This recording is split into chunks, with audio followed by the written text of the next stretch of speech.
ಇದೆಲ್ಲ ಯಾಕೆ ಹೇಳ್ತಿದ್ದೀನಿ ಅಂದರೆ, ಈಗಿನ ಕೆಲವು ವಿದ್ಯಾರ್ಥಿಗಳಿಗೆ ಓದುವುದು ಬರೆಯುವುದು ಅಲರ್ಜಿ. ಸಿಲೆಬಸ್ ಕಮ್ಮಿ ಮಾಡಿ, ಮಾರ್ಕ್ಸ್ ಜಾಸ್ತಿ ಕೊಡಿ, ಪ್ರಶ್ನೆಗಳು ಇನ್ನೂ ಸುಲಭ ಇರಲಿ ಅಂತ ಅಲವತ್ಕೊಳ್ತಾರೆ.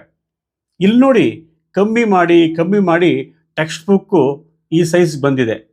ಕೋವಿಡ್ ನಂತರವಂತೂ ಟೆಕ್ಸ್ಟ್ ಬುಕ್ ಪ್ರಿಂಟ್ ಮಾಡ್ತಾನೇ ಇಲ್ಲ, ಕೇವಲ PDF ಸಾಕು.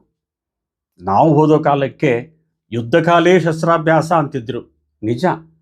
ಈಗಿನವರು ಯುದ್ಧದಲ್ಲೇ ಶಸ್ತ್ರಾಭ್ಯಾಸ. ನಾವು ಓದುವಾಗ ಅಂಕ ಜಾಸ್ತಿ ಕೊಡಿ ಅಂತ ಸರ್ಗಳ ಹತ್ರ ಹೋಗ್ತಿದ್ವಿ. ಆಗ ಅವರು, ಇಲ್ಲಿ ನೋಡ್ರೋ ಅಂಕಗಳು 100 ಕೊಟ್ಟಿದ್ದೀವಲ್ಲ ಅಂತ ಕ್ವಶನ್ ಪೇಪರ್ ತೋರಿಸಿ ಚೇಡಿಸೋರು. ಪರೀಕ್ಷೆ ಹಾಲ್ನಲ್ಲೂ ನಮ್ಮ ಮುಖ ಏನು ನೋಡ್ತಿರೋ ಈಗ, ಕ್ವಶನ್ ಪೇಪರ್ ನೋಡ್ರೋ ಸರಿಯಾಗಿ, ಏನಾದರೂ ಹೊಳೆಯುತ್ತೆ ಅನ್ನೋರು. ಅದು ನಿಜವೂ ಹೌದು. ಪರೀಕ್ಷೆಯ ಕೊನೆ ಅರ್ಧ ಗಂಟೆಯಲ್ಲಿ ಪ್ರೆಷರೆಲ್ಲ ಹೋಗಿ ಕೂಲಾಗಿ ಅರ್ಥವಾಗದ ಪ್ರಶ್ನೆಗಳು ಅರ್ಥವಾಗುತ್ತಾ ಒಂದಕ್ಕೆ ಉತ್ತರ ಹೊಳೆಯುತ್ತೋ ಅದೇ ಬೆಳಕಲ್ಲಿ ಮಿಕ್ಕ ಉತ್ತರಗಳು ನಿಚ್ಚಳವಾಗುತ್ತಿತ್ತು. ಅದು ಹೇಗೆ ಅಂದರೆ, ಸ್ವಲ್ಪ ಉತ್ಪ್ರೇಕ್ಷೆ ಮಾಡಿ ಹೇಳ್ತೀನಿ ರಂಜನೆಗಾಗಿ. ಈ ಮಕ್ಕಳು ಚಮತ್ಕಾರದ ಪ್ರಶ್ನೆ ಕೇಳ್ತಾರಲ್ಲ ಹಾಗೆ.